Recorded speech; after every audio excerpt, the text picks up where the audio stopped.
So now we'll invite our next speaker, Dr. C. Velan. And particularly, he's going to talk about biophilic design for a sustainable future.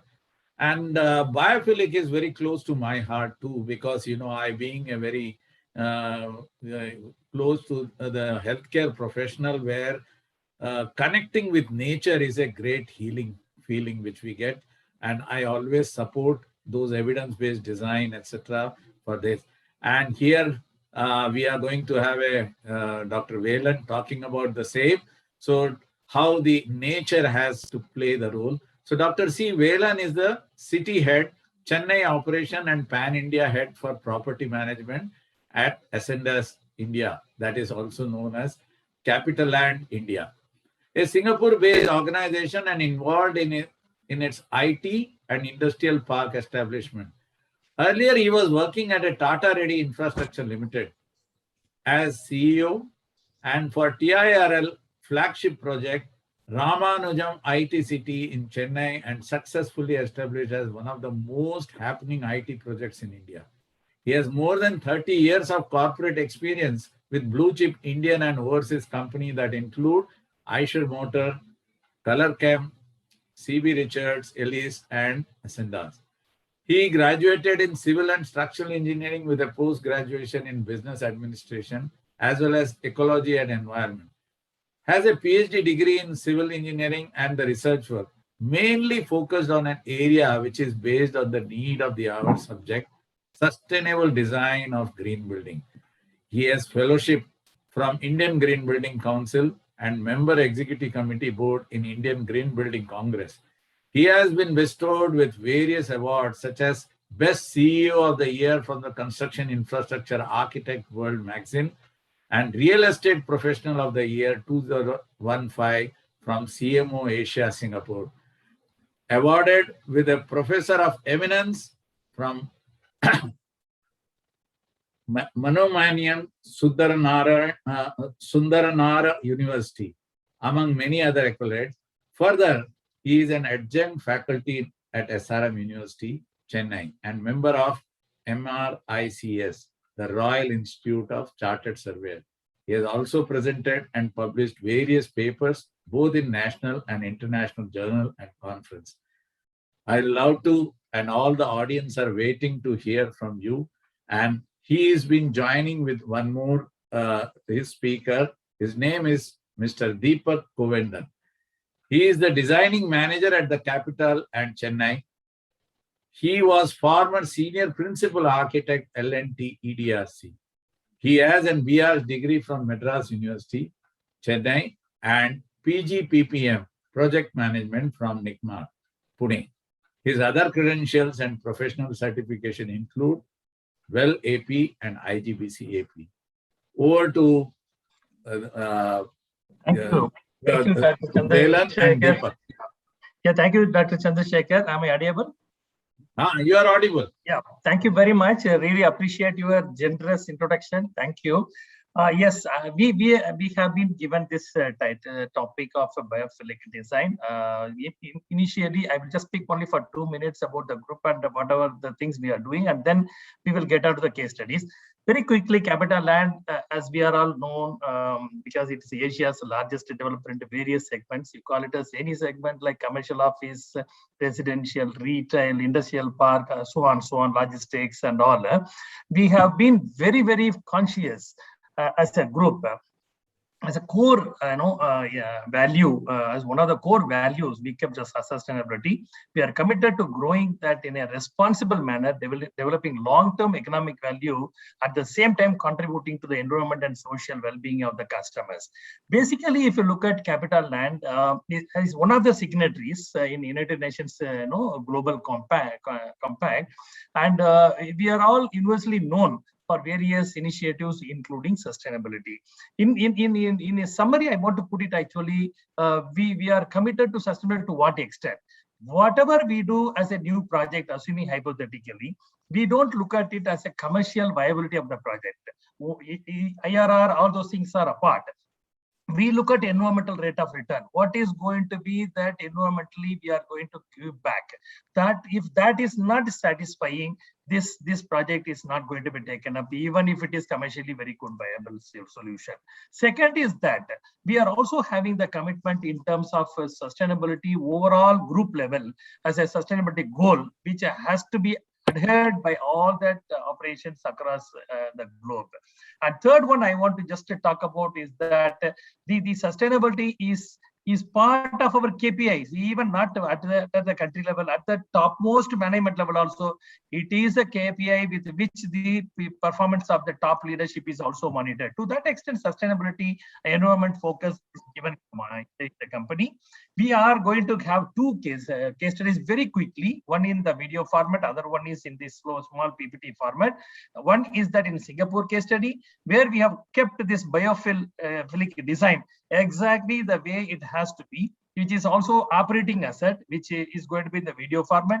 We are now coming up with an interesting project in Chennai, which is called IT Park Radial Road, which is about 4.6 million square feet, of it 2.3 is already construction is going on, where how we have designed the entire biophilic components kept in the design, and it is going to be also presented. And these two things will definitely provide a lot of insights for biophilic design concept point of view. And I request my colleague to just take it over quickly and run the video as well as the presentation very fast. Thank you, Deepak, and he will also take the questions at the end. Thank you. Thank you, Mr. Velan. Good afternoon, all. So our topic for the day is biophilic design for sustainable future. We will look at how nature, health, and net zero are closely intertwined.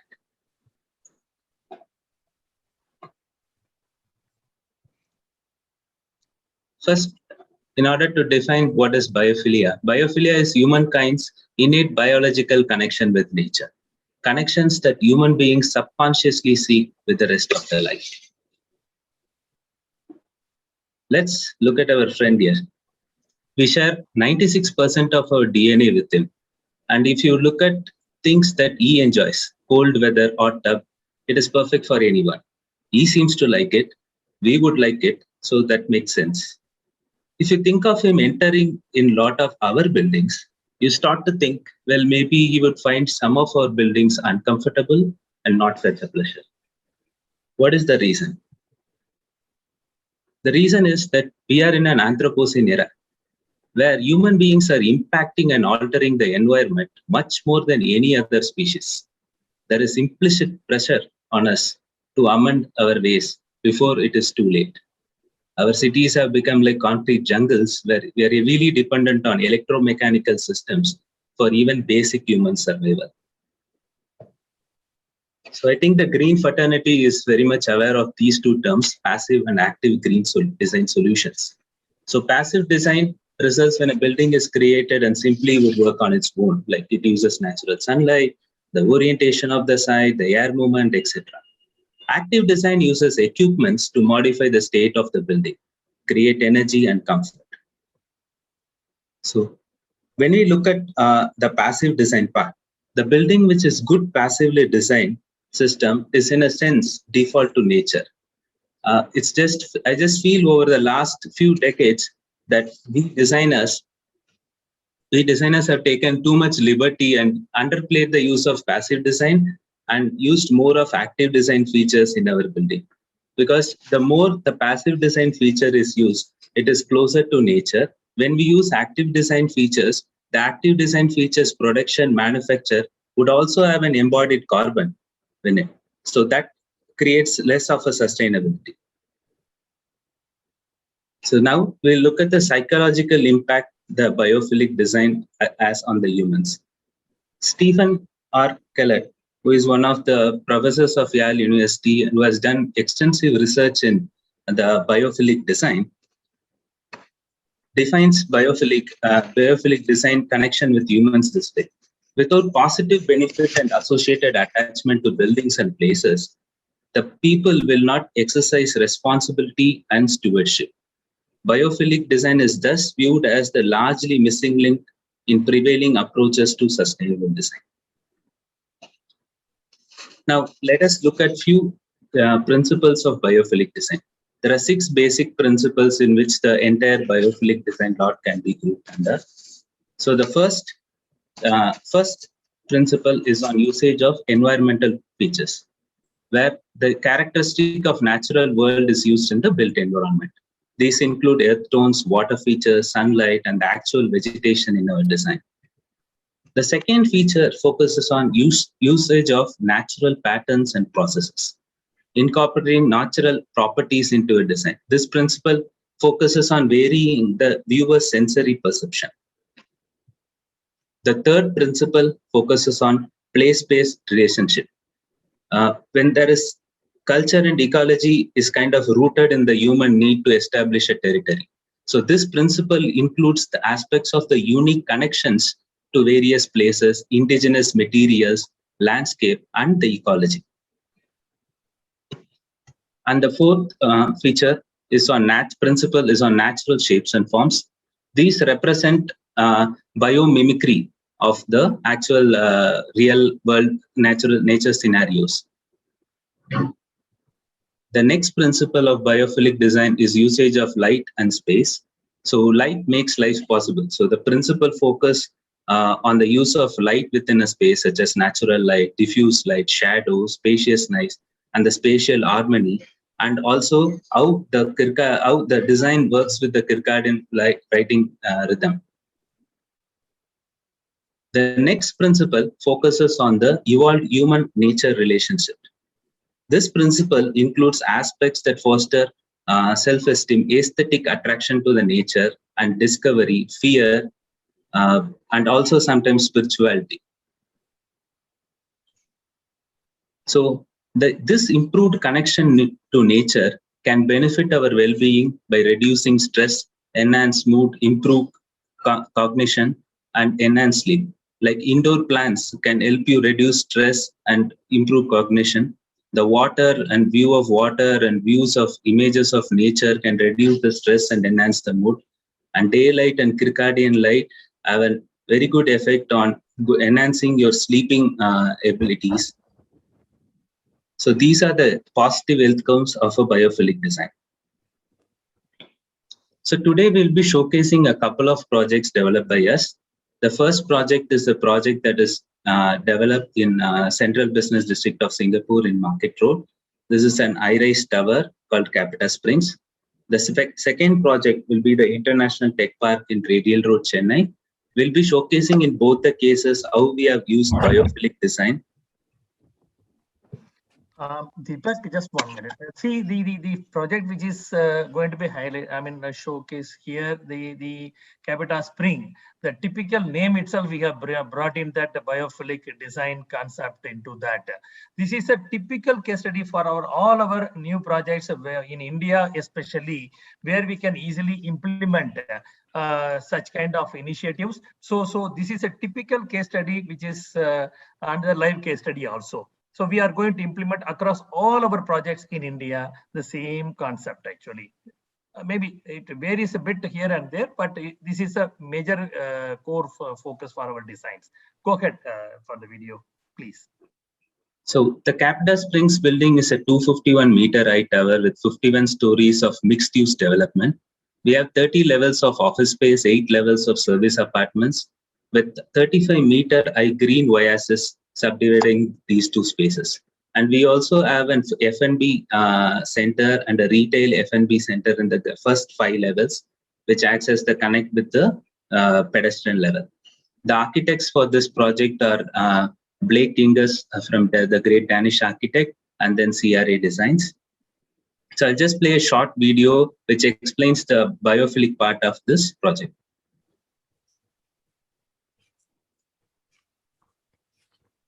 Hope you are able to hear the voice music. Video is there, but audio is not there.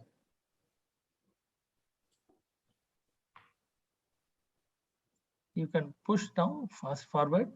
Let me see. 1 moment, sir. Very quickly, because there is other speaker also waiting. Yes, just. Yeah.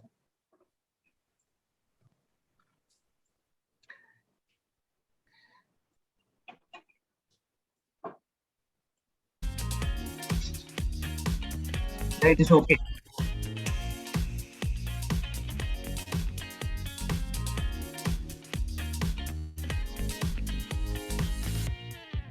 So this is the 35-meter high green oasis.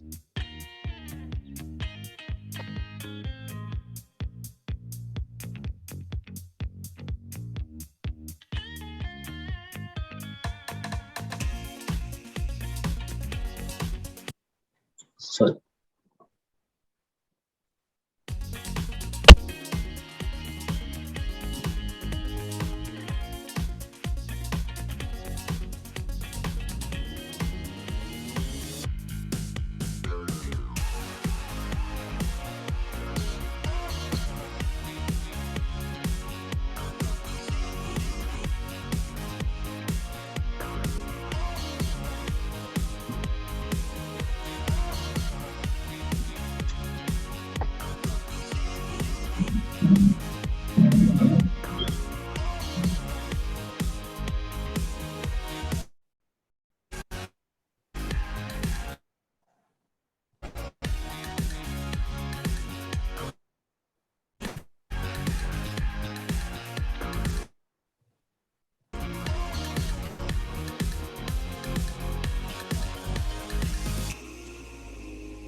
So the next project we are going to look at is the International Tech Park in Radial Road.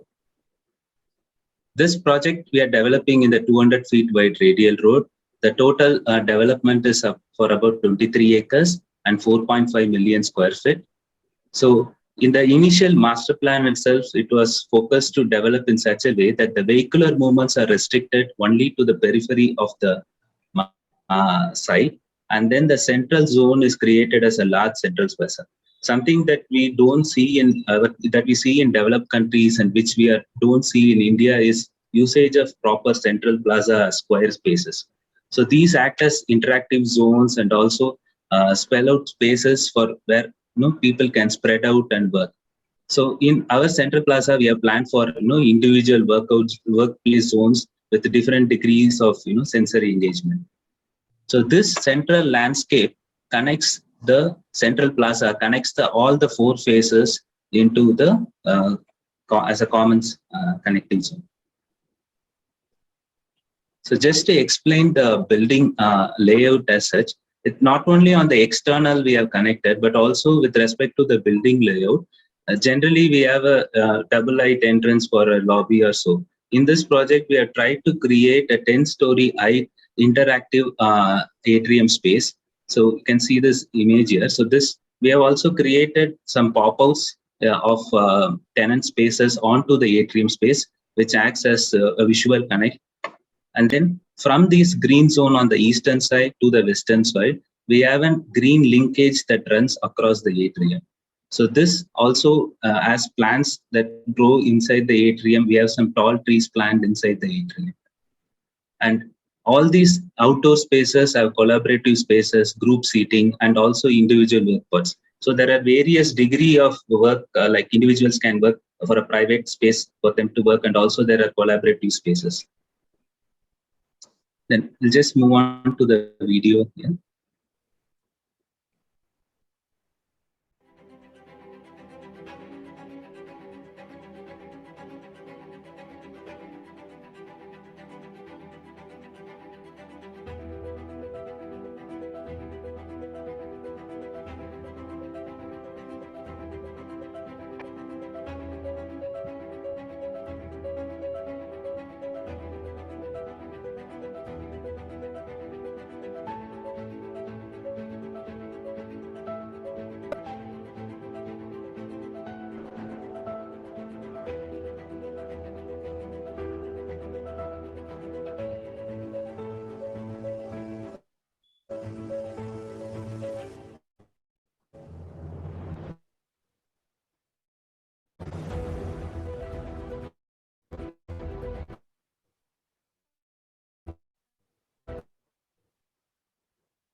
Mr. Deepak, hope we can conclude in another minute as we have another presentation. Deepak, I think it is enough.